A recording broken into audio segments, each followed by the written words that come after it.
Hello, welcome to Global Business. I am Onyeabor-Okolie. It's another Tuesday, and today we'll be talking about Nigeria's drive to industrialization. A recent report by the Central Bank of Nigeria indicates that Nigerians' earnings went up by 179.5 billion naira, which is about $1.136 billion, and it is driven by the non-oil sector. So is Nigeria really making progress in its industrialization drive?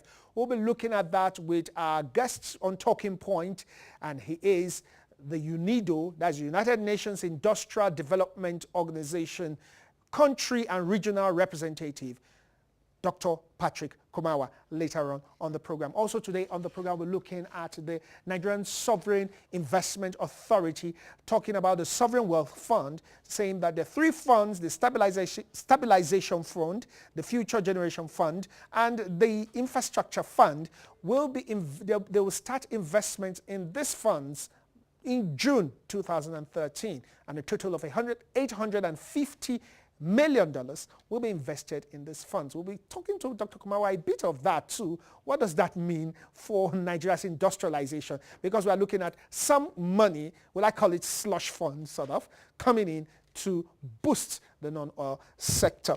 We'll be looking also at Onyeabor-Okolie. She had a conference call recently with about 112 analysts from around the world, across the globe, organized by Standard Chartered. She talked about or tried to assure investors and those who are looking up to Nigeria or looking at how to come and invest in Nigeria, and those who analyze the things that make people get interested in Nigeria, that Nigeria is still safe despite a state of emergency.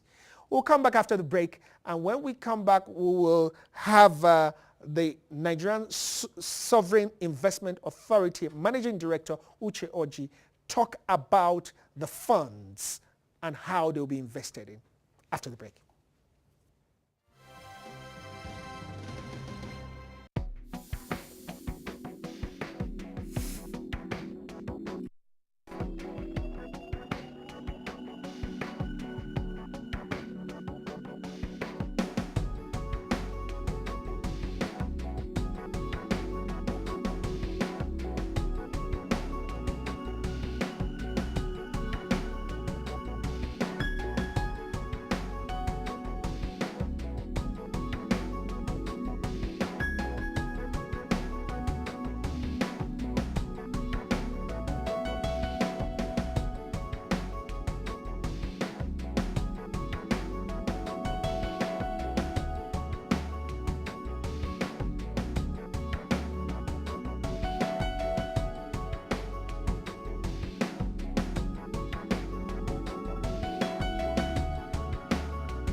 Now, the Nigerian Sovereign Investment Authority is the arm of, is an investment arm of government, but it's an independent arm. So I wouldn't really call it an arm of government, but it's going to be investing the Nigerian Sovereign Wealth Fund. And if you recall, in May 2011, President Goodluck Jonathan signed into law the act that makes the Sovereign Wealth Fund legal. And so since 2011, they have been trying to set up a company on its own that will manage and administer these funds. And the Nigerian Sovereign Investment Authority was birthed, and in March 2013, it started operations. Now, between March 2013 and May 2013, it has gone very far. And its managing director, Uche Oji, will be telling us some of the strides they have taken in just 3 months.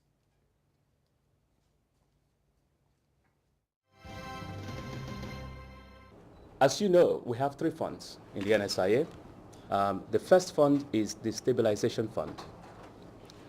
The second fund is the Future Generation Fund. And the third fund is the Nigeria Infrastructure Fund. The Act stipulates that each of these funds will hold at least 20% of the funds under management. And at the discretion of the board and the management, the remaining 40% will be allocated across each three funds. Now, each of those funds are ring-fenced funds. And what that means is once you put money in that fund, it is not easy to move it around from one to the other. You cannot reallocate. The first decision the board has taken is to allocate the fund as follows. $200 million will go into the Stabilization Fund, $325 million into the Future Generation Fund, another $325 million into the Infrastructure Fund, and that leaves us $150 million unallocated. Now, the idea is to allow us the flexibility as opportunities arise to top up each of the other funds as we see opportunities. As you may have observed, we have balanced the Infrastructure Fund and the Future Generation Fund with a view to recognize the need of the current generation, which is infrastructure, and the need of the future generation, which is savings. That's the idea of the initial allocation of the fund. The allocation formula is revisited by the board periodically. So as we see future contribution, the board might choose to reallocate differently. And whenever we make any change to allocation formula, I will be sure to invite you and explain how this will be allocated. Our vision and the mission set up by the Act is to build a savings base for future generation of Nigerians, enhance development of Nigerian infrastructure, and promote fiscal stability for the country in times of economic stress. And our vision here is to establish the NSIA as a world-class sovereign wealth fund manager. And we plan to become the premier infrastructure investor of choice and co-investor of choice of all commercially viable projects of size in Nigeria. The question you're going to ask is, what are the attributes of a world-class sovereign wealth fund? The first is compliance with the Santiago Principles, and you may have all read about this. The Santiago Principles is a principle set up by a working group of the IMF in conjunction with other sovereign wealth funds to promote transparency and independence of the board that run the NSIA. And consequently, the NSIA sees itself as a private sector philosophy, a public sector company with private sector philosophy, because we have an independent board and we actually make our decisions independently, and we will be as transparent as possible as we make our decisions. Second attribute is that sovereign wealth funds, of world-class sovereign wealth funds, are financially self-sustaining enterprises. And that means that we will pay ourselves from the returns that we earn. And this is part of the reason why we have kept a very lean office structure. We also see ourselves as a vehicle for attracting foreign investment. This is clearly stated in the Act that set up the NSIA, and we expect that we will co-invest with other sovereign wealth funds and other private equity and investors in Nigeria as we look into Nigeria infrastructure investments as well as private equity type investments. Sovereign wealth funds that are world-class tend to provide stabilization support in times of economic stress. You've seen that in most countries, including in the United Arab Emirates. And then finally, the key thing is that disciplined contribution to the fund will lower cost of capital for the country. That is one of the objectives we intend to achieve through the NSIA. Stabilization Fund. This will start out outsourced and soon be transitioned to in-house management. It's very important you understand that. And the reason why we are sourcing the Stabilization Fund is because it will take some time to build the infrastructure to trade domestically. This fund has the objective to be invested in safe, liquid instruments. The idea is capital preservation within the Stabilization Fund. The reporting currency will be US dollar for the Stabilization Fund. And this is about, again, like I said, it's about safe, liquid instruments. And consequently, we're looking at things like treasuries and investment-grade corporate bonds. The Future Generation Fund is very interesting in our opinion because it's very, very broadly diversified. Roughly 60% will be in publicly listed securities, both fixed income and equities, and both of which will also be domestic and international. And 40% will be roughly in what we refer to as unlisted securities, which will include private equity, infrastructure, and real estate. Here, the objective is to earn real return above inflation. The reporting currency here will also be the US dollar. Now, the Nigeria Infrastructure Fund is more interesting in our opinion. This has a geographical restriction. The other two funds do not have geographical restrictions. The Nigeria Infrastructure Fund will focus only on Nigeria. We have done extensive work so far on some of the areas we want to, which are for my initial focus. Some of the areas we have assessed opportunities include housing, agriculture, power, water resources, and healthcare. As many of you who are here know, it takes quite a while before you actually commit to a project. In most countries, project development takes at the minimum 14 months. And consequently, I want to make sure that you understand that a lot of work is going on here. And as I committed to you at December last year, we'll hope to announce our first commitment before the year is out. But these things take time.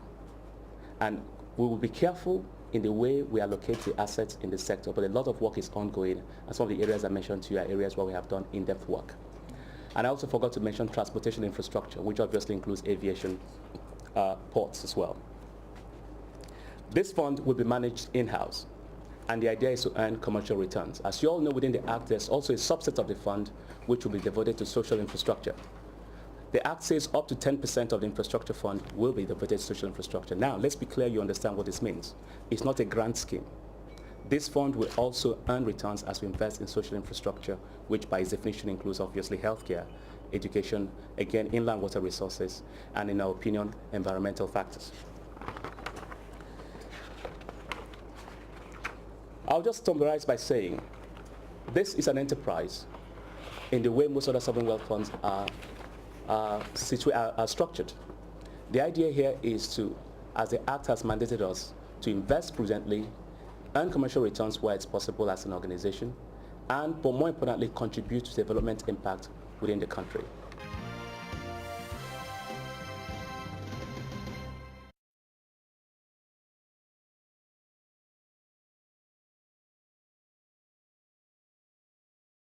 We'll take a break right now, and when we come back, we'll have talking point.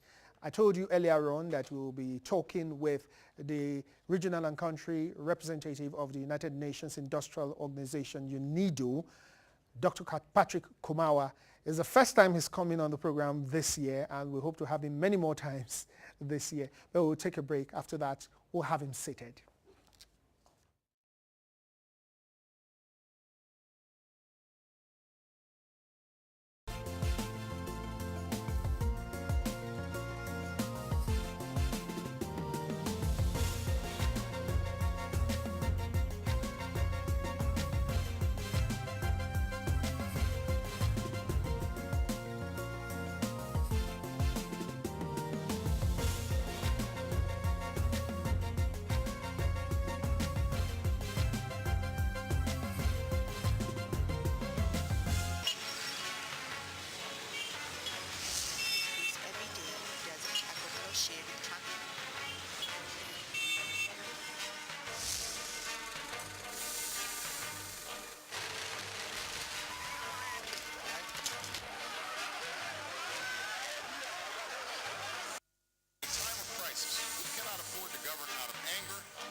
Okay, welcome to Talking Point, and this is the segment of the program where we analyze issues. And the recent issue that has been on the front burner in the polity is the issue of the non-oil sector earnings for the first quarter of 2013. In the latest Central Bank of Nigeria report, the Central Bank reported that 179.5 billion naira was made in the first quarter of 2013. This is according to the economic report of the bank.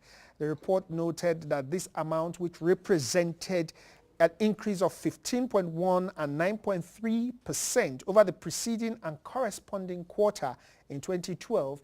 In other words, it was up 15.1% over the preceding quarter, the last quarter of 2012. This earnings is 15.1% higher, and 9.3% if we were going to correspond it to the first quarter of 2012. And it's driven largely by the receipts from industrial sector and manufactured goods. And the total non-oil export earnings by Nigeria exporters stood at 1.136 billion at the end of the review period. And the development is attributed largely to the 66.9 and 70.3% rise in receipts from the industrial sector and manufactured products, respectively. Well, let's look at the breakdown of these proceeds. It says that industrial goods earned $634.2 million for the first quarter of 2013. Manufactured goods earned $322.6 million for 2013. Agriculture earned $89.9 million for 2013 first quarter. Minerals earned $67.9 million for 2013 first quarter, and food products earned $21.7 million for the first quarter of 2013. Now, someone who has over the years, one organization actually, who has over the years fought for the industrialization of the Nigerian economy, not just the Nigerian economy, but the African economy, is the United Nations Industrial Development Organization, UNIDO. And this year, not only this year, in the last 2 years, UNIDO has been partnering especially with the Trade and Investment Ministry to try and see how it can raise the volume of industrialization in Nigeria, and particularly when we look at the small scale and look at exports and look at a lot of things. So we decided to bring the Director General here to our studios to see what this report actually means. Does it mean that there is progress in the work of UNIDO's partnership with the Trade and Investment and probably other ministries like the Agric and other industrial related ministries, or are we just still scratching the surface? We have Dr. Patrick Kumawa, who has been here many times before, and thank you very much for coming again on Global Business. Thank you very much for having me here. Now, you've seen this report. That's correct. What's your impression? I know you are an independent observer. I know that you are not really part of those who collated the report, and that's why I will ask you what your impression is. Well, my impression on the report, I think it's impressive. It shows the importance of industry, the manufacturing sector, to the development of this country. I mean, this is the first time for quite some long time that we are having this increase in terms of earnings, and one has to underline that. The report says the earnings of the federal government from the industrial sector. So it can be earnings from taxes, earnings from proceeds from the industries that were paid to the government.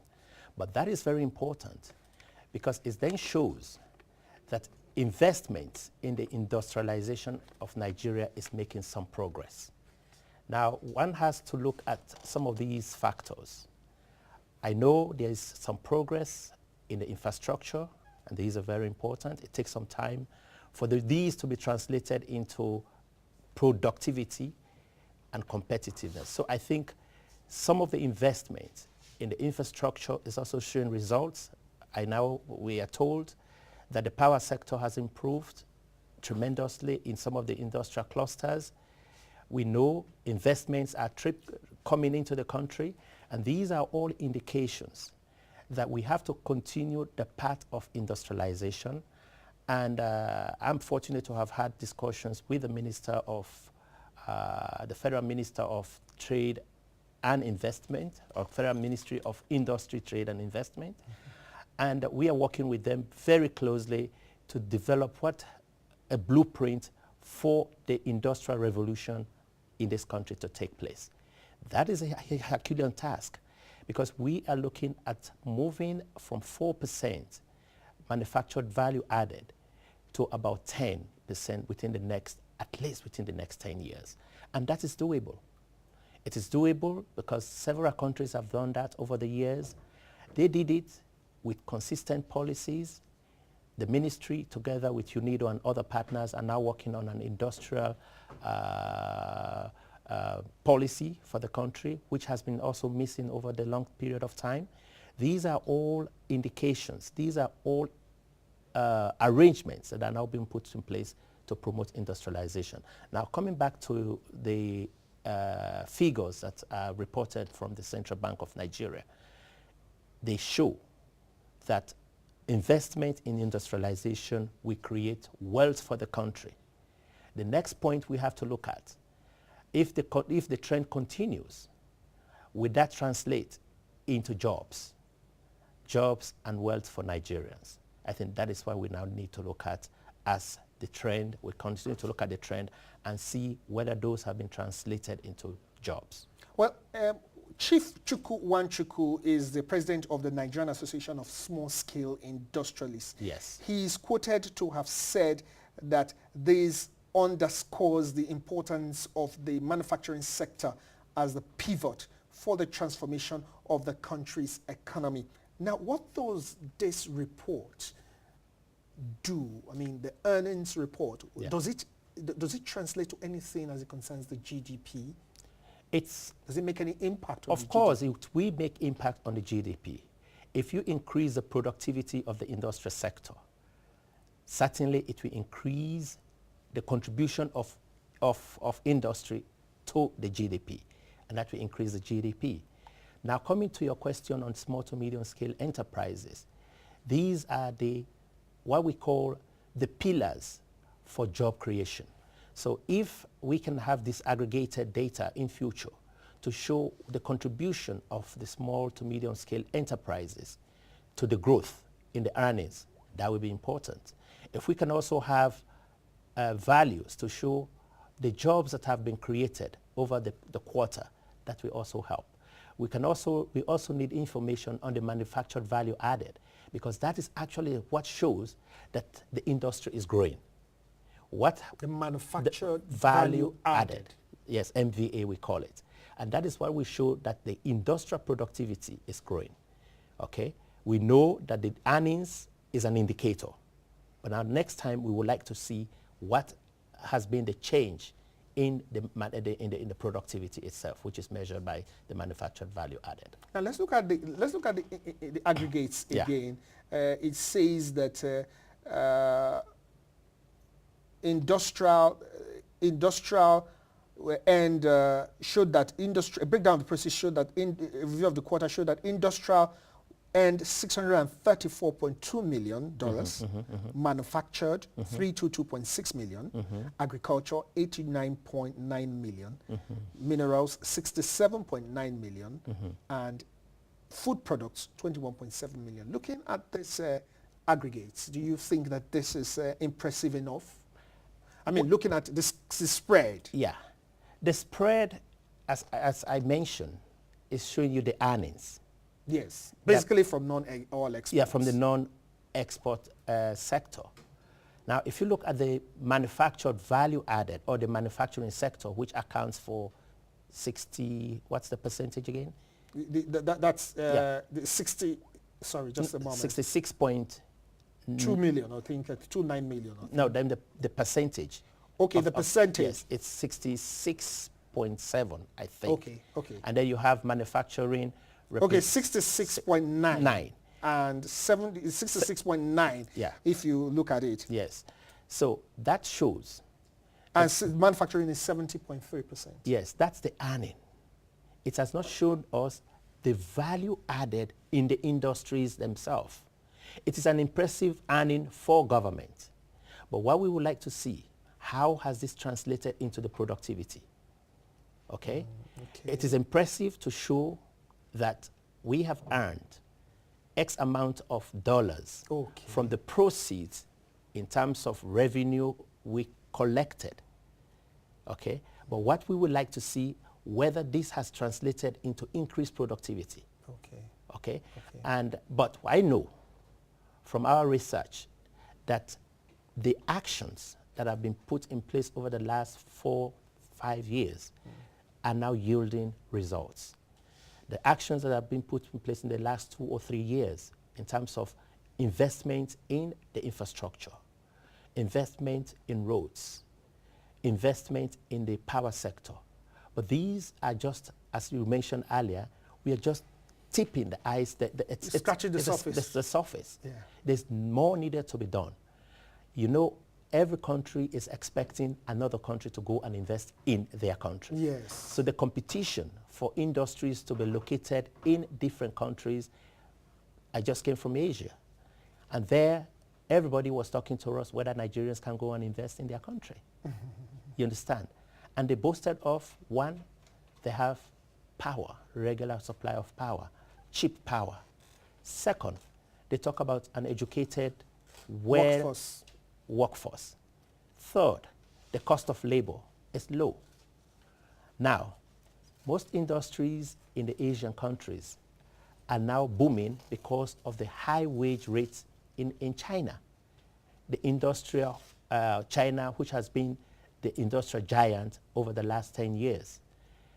Because of the increase in the wages due to high innovation, now they want to move to innovative types of industry, the IT, the high sophisticated things. So now, for instance, the textile industries are now moving out of China. This is a time we should grab such opportunities. But there is need for us to continue the investment we are doing in improving the investment climate. I know the Ministry of Industry, Trade and Investment is doing some work on that. We also need to put in place incentives, because there's no way you can attract the big guys to come to Nigeria if the incentive structure is not comparable to other plames. Well, we'll talk about incentives, but Yeah. you were talking about the MVA. Yes. How do we measure that? And how does probably the Ministry of Trade and Investment or the government generally, how does it make an impact to get an impressive MVA? Well, that is our job in UNIDO, to work with government to put in place the statistics, because it's all a matter of collecting data from the industrial sector. But for you to increase the manufactured value added, let me say this in a very simple term. Let's say you take cassava, which everybody is trying to promote in the country. We have to add value to cassava, not only to eat it as gari.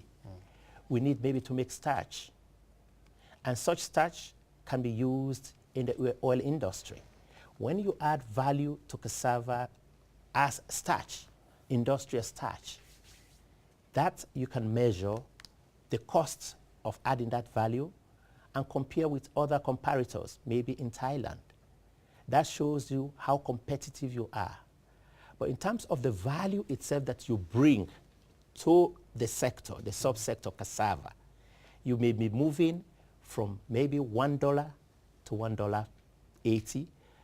The difference of the 80, if you have not added value, is what we do measure with the MVA. Okay. But then the MVA as such is given as a percentage.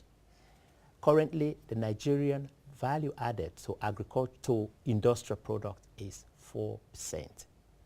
And That which is what you say you're working for, 10%. Yes, that is unacceptable if we have to transform this country into middle income country within the next 10 or 15 years. The indicators, I mean, everybody knows them.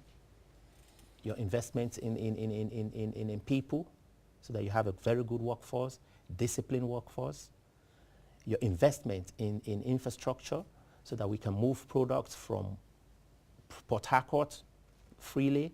It's by road or by air or by sea. In Lagos, all the clusters you are developing industrially, those investments are required. Third, you also need your institutions. The institutions that promote industrialization, we need to capacitate them. Without capacitating these institutions, they are not going to serve the purpose for promoting industrialization. Could you give examples? Let us be specific okay. so that we... You have, for instance, the Bank of Industry is doing very well, but they could do even more better if they are better funded. Better funded and better staff. I was with them yesterday trying to understand their staffing capacity in terms of building capacity of those staff. Second, you have the investment promotion agency. These are the ones that are supposed to woo investors into Nigeria. You have the Standards Organization of Nigeria. These are the ones that are supposed to maintain standard, quality, integrity of Nigerian products on the international market. The issue of law and order, it's very important because contractual issues drive confidence in your economy. So these are all pillars that we need to work on simultaneously as much as we work on other issues of stability, peace, and security, and all of that. Because all of these have interrelationship. Okay? So our approach in UNIDO is always to ensure that we give our member states the opportunity, the data, the information, the knowledge for all of these to be coupled together to promote industrialization. You talked of incentives. Yes. How will the Nigerian government, I know they have, the president in his last budget talked of some tax-free issues. I mean, some products were given tax-free. That's correct. And what more could they do to make the environment more conducive, to make these people become attracted to Nigeria, to invest in Nigeria, especially, just like you talked about the textile industry in China, where you say we should take advantage of that. Most of them are leaving China. And textile industry in Nigeria is one of the industries that we know that has been working, the Nigerian government has been working. We know of the CTG project, and we know UNIDO is part of the CTG project. And we know that the government has been doing a lot to try to raise or bring up this industry. So what other incentives do you think this government can do to make the place more attractive? You have two parts of one coin. We want to bring foreign investors to Nigeria, but we also have domestic investors who are doing the best under the given circumstance. Now, incentives, for instance, you need cost of capital. It's very high. You cannot break even if you borrow money at the rate of 20% or 25%. Your comparators in Asia have opportunity to bring you money. Maybe they get it at 6%, 5%, or 5%. So again, there's need for us to work on the cost of capital. You cannot invest in a country when you don't have partners. Foreign investors would need domestic investors in most cases. So that is one area I think we recommend very strongly that we need to work on that. Second, the old problem of power, power, power, power. I have told people there has been a lot of progress, but we cannot guarantee that power will be provided to all nooks and corners of Nigeria for industrialization. Models that have worked elsewhere is concentrating your effort in specific clusters, industrial zones or industrial clusters. And the Federal Ministry of Industry, Trade and Investment has bought that idea, and we're working with them very closely now. Sorry, just on that issue, do you think the Power Ministry and the Trade Ministry are working really hand in hand in this? Because they will need to work hand in hand They do. in Yes, this to make sure that these clusters are prioritized. Yes, I know for sure that through the collaboration between the Federal Ministry of Industry, Trade and Investment and the Ministry of Power, they are providing now power to targeted industrial clusters, and we have information that those clusters are having uninterrupted power from between 10 to 18 hours. So it means there is collaboration in that aspect. Okay. You were talking of the incentives. Yeah. You've talked of power, you've talked of the cost of capital. What other? Yes. The other issue is, of course, the issue of security. Okay? That's a general issue. That's a general issue. Investors, I mean, we were talking to some investors. Although, under the same given situation, last year, Nigeria attracted $3 billion investment. Okay. Despite the security. Despite so the we could security. imagine. So you can just imagine if there was. If we all work together as a country to solve this issue. Nigeria has huge, very, very, very huge potential. But one cannot eat potential. Potential. Almost cannot kill a bird. That's what they say. So what we need to do is to invest our time, our energy, our resources to translate those potential into reality, into jobs, into industries, so that the Nigerians can earn good wages, so that Nigeria can transform to a medium income country.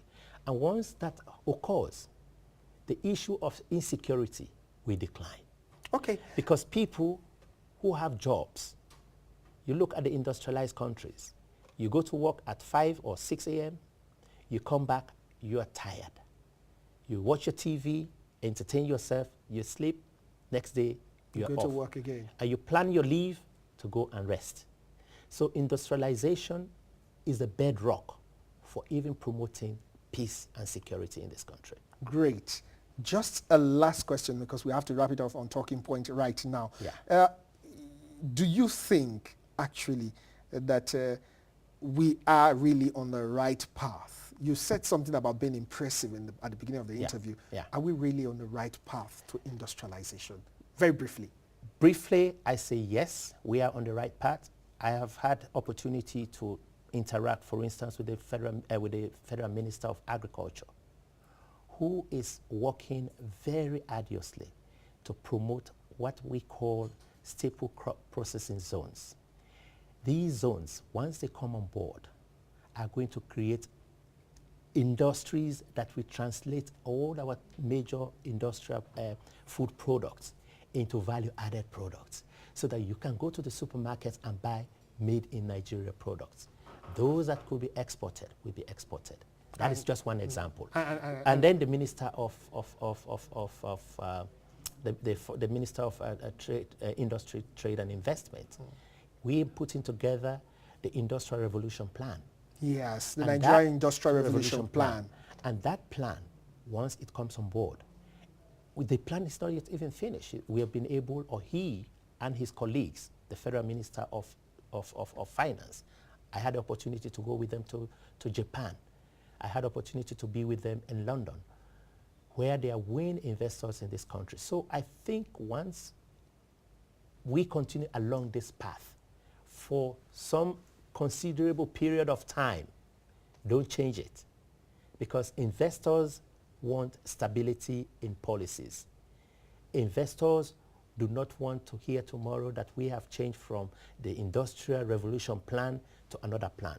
That's why sometimes I fear elections, because elections sometimes change governments and governments change policies. No. When governments change, institutions should remain. Thank you very much, Dr. Kumara. So we have to wrap it off here. Thank you very much for coming on the program. Very much, we will still call you again, because this is an ongoing issue and we need to follow it up. And you know that Dr. Kumara talked very succinctly about the state of security in the nation, and not too long ago Nigeria's president Goodluck Jonathan declared a state of emergency in 3 states, Adamawa, Yobe and Borno states in the northeastern part of Nigeria. What does this mean for Nigeria in terms of the economy?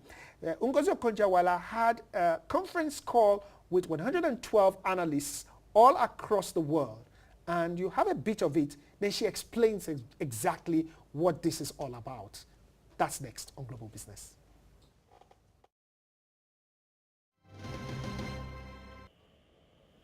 Thank you. I'm sure that will deal with a lot of the concerns that people have had about the very narrow, if not economic base in Nigeria, because the economy is fairly diversified, but the narrow revenue base that the country has relied on up until now. Perhaps just a final question from me before we open this up more broadly to a Q&A. Honourable Minister, going back to the root causes of the insurrection, how much a military solution might be able to restore some level of stability to the region.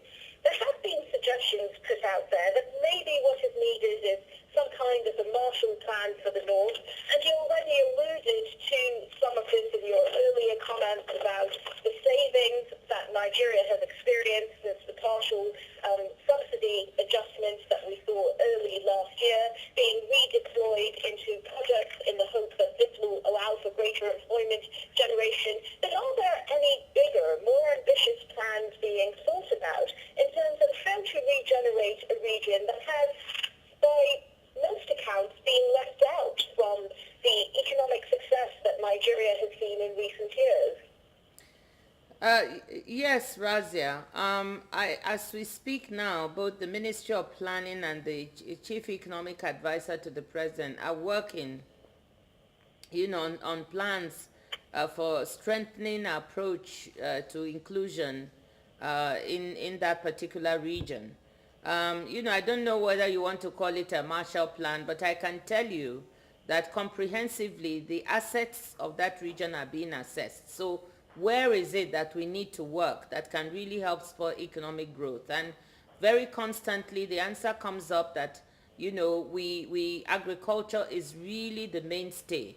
So the Minister of Agriculture is taking this on and trying to develop comprehensively plans, to boost crop production in all those areas, crops where they have a comparative advantage. This is seen as our biggest way, to really grow the economy of the Northeast. We as government officials, we don't normally do this kind of thing. But one or two of us are trying to learn from that. Because, when there's an event in a country, if you don't say anything about what it means, people will interpret it their own way, and it could be 100% the opposite of what was intended. For Nigeria as a country, this happens very often. So from one or two of my colleagues who have tried this, I started trying to do these conference calls, mirroring what the private, and it's been very helpful. This is only my second one. I did one, as I said, arranged by RENCAP. And usually the different finance, what do you call them? Either banking institutions or financial sector, they are very interested in arranging this. So they will arrange and they will get their clients from all over the world who are analysts of Nigeria's economy and the stock market to listen.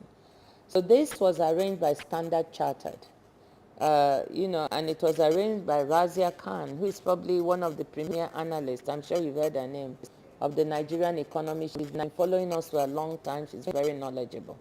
And I'd run into Razia in South Africa, and she said that many people were interested in Nigeria anyway, but when the emergency, the state of emergency in the 3 states was announced, there was a huge interest about who can explain to us what this means.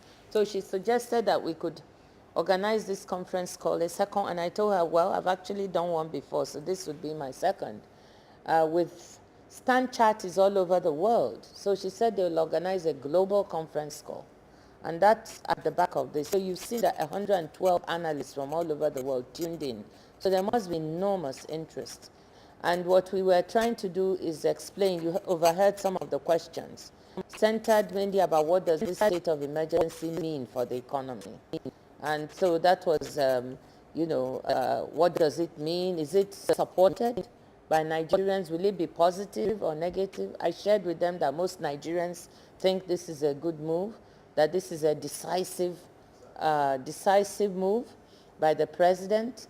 And of course it will be positive for us, because the whole point the president is saying is that he cannot allow that a part of the country be so destabilized that children cannot even go to school. Oh, thanks for staying with us on your favorite business program, Global Business, showing every Tuesday at 3 p.m. and 5 p.m. Thursday for our UK audience.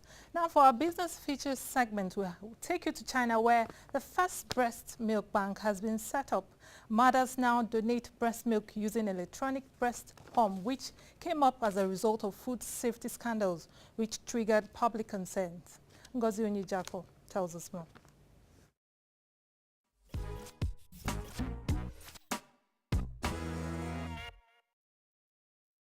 Mothers donate their breast milk to China's first milk bank as public concern rose in a country riddled with a series of food safety scandals. About 80 mothers have pumped 3 liters of their breast milk for the bank in Guangzhou City in South China since it first opened in late March for a trial period. The Guangzhou Women and Children's Medical Center spent over $81,500 to facilitate the bank, which has already provided breast milk to 6 babies, including prematurely born ones and a 11-year-old child. 30-year-old Li Zaye donated her milk to the bank for her 4th time. The mother of a 5-month-old boy first wiped her breast clean before a nurse cupped a disposable plastic pump on her left breast. Watery white drops of milk were collected in a small bottle and reached 120 milliliter. The nurse then positioned the pump on her other breast. In 10 minutes, Lee has donated a total of 190 milliliter of breast milk. 对，这是一个很重要原因。对，在我们国内可能食品安全存在很多问题，尤其奶粉对宝宝伤害太大了。所以到现在为止，我宝宝也是偶尔吃一下奶粉，白天尽量。Chinese mothers have been closely guiding their infant diet since chemical-less baby milk formula killed 6 children and sickened 300,000 across the country in 2008. Many had crossed the border to Hong Kong to buy milk formula in bulk before the government imposed a 2 tin per person quota earlier this year. To add to the scare, a recent crackdown by the authorities revealed that rats and small mammal meats have been passed off as mutton in Shanghai and eastern Jiangsu province. The scandal, along the spread of a fatal bird flu virus and a still inexplicable discovery of over 16,000 rotten pigs in Shanghai River, brought the food safety issue back into the limelight. 对，这是一个很重要原因。对，在我们国内可能食品安全存在很多问题，尤其奶粉对宝宝伤害太大了。